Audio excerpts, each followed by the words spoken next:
I just want to make a quick video going over the system. First thing you're going to see is the main power disconnect. 200 amp power supply can be run to AC power or to a generator. We also have our mobile propane hookup out here. You can run propane or natural gas. You can hook up to a landline or run it like this. Here we have the disconnectable cooling tower pump. This is 88 gallons a minute.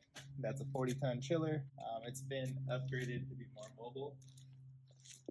It's been put onto a frame with rollers. The fan and motor have been upgraded to something a little more reliable than what comes with these.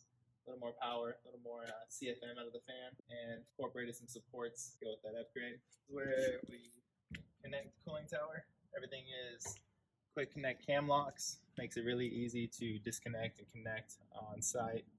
Right here is air compressor in. Compressor, you could run electric twin scroll, or we like diesel twin scroll. It gets the job done. It's mobile, and you never have a problem with CFM. Running from the hot air into the first air dryer, it rapidly cools it, gets most of the moisture out right there. Also pulls oil. Right here is a connection for the solenoid that controls liquid nitrogen. If you run a liquid nitrogen cooling setup, or you can plumb in any chiller, crowd chiller. These lines can take liquid nitrogen or glycol or any antifreeze fluid to run through the heat exchanger. This platform is a two-piece quick disconnect, all aluminum, easy to transport with the system. I'll walk you through a typical run. It's a really versatile setup to where you can change procedures however you want to run them. A typical run would look something like bringing in your biomass bulk container out here.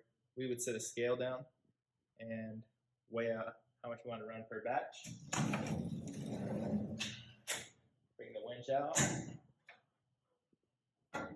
Lower, pick up the basket. Pull the basket back up.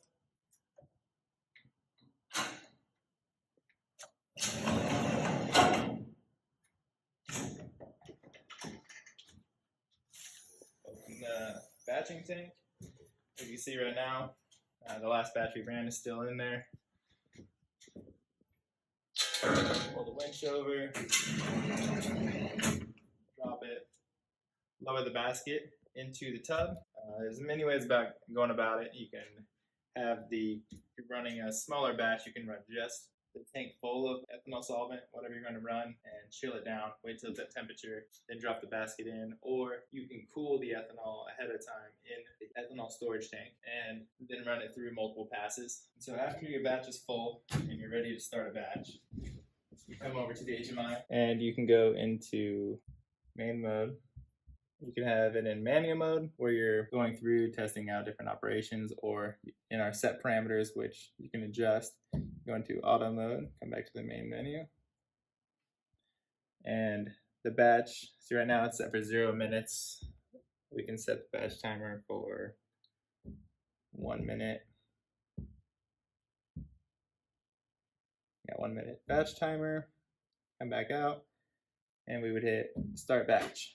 There it would drain out, which is over here. Comes out the bottom of the tank, goes over into these double diaphragm air pumps. Comes out. First stage of filtration is just a strainer with a 44 micron mesh. Drops out of there, and we have 2 of these, so you can pull it out and change between. Makes it easy to keep running that way. Runs into our first 3 40-inch tall cartridge filters. We've been running 5 micron.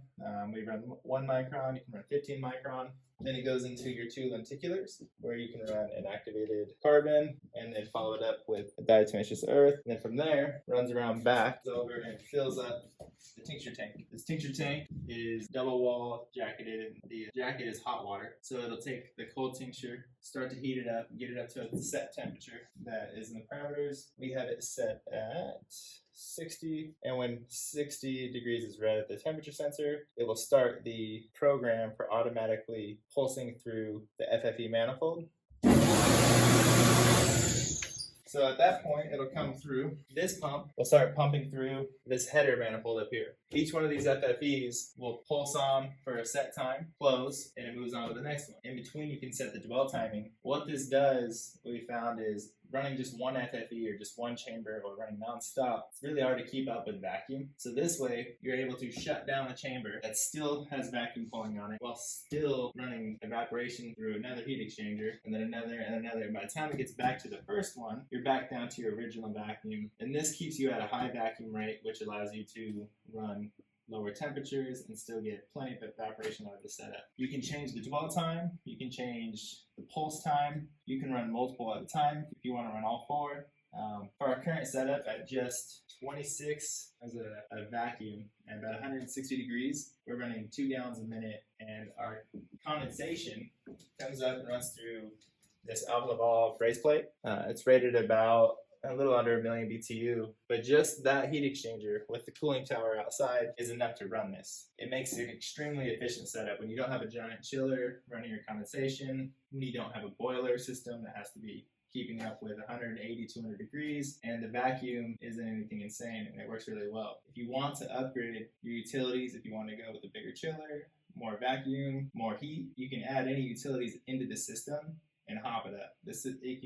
It can take it. It's designed and built for whatever you want to throw at it. For our throughput, this efficient setup is all we needed. As you run, this is a vacuum storage tank, which really helps keep a consistent vacuum. We've never had a problem with vacuum fluctuating, and we don't have a giant vacuum pump running behind all this. As this fills, as you're running, you will have ethanol vapor condensing back in ethanol, storing into the storage tank, and this will fill up. You'll be losing your vacuum storage while it fills up. And at that point, when you get to a point that you decide you want to shut off, or the level sensor clicks, it'll shut the program off. This is piped back in. You drop off vacuum, brake vacuum, the pump in the back will pump all the ethanol back over into the ethanol storage, and that is a run.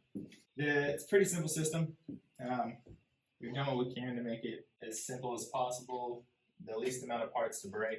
The section over here that when you're going to have cryo temperatures of ethanol running through, we've gone with diaphragm air pumps because you don't have to worry about the electrical dealing with ethanol and the explosion proof. And with the Santoprene diaphragms, they actually withstand the temperatures for a long time. But we've gone past our service intervals, and we're just trying to find out how far you can go before you need to replace those.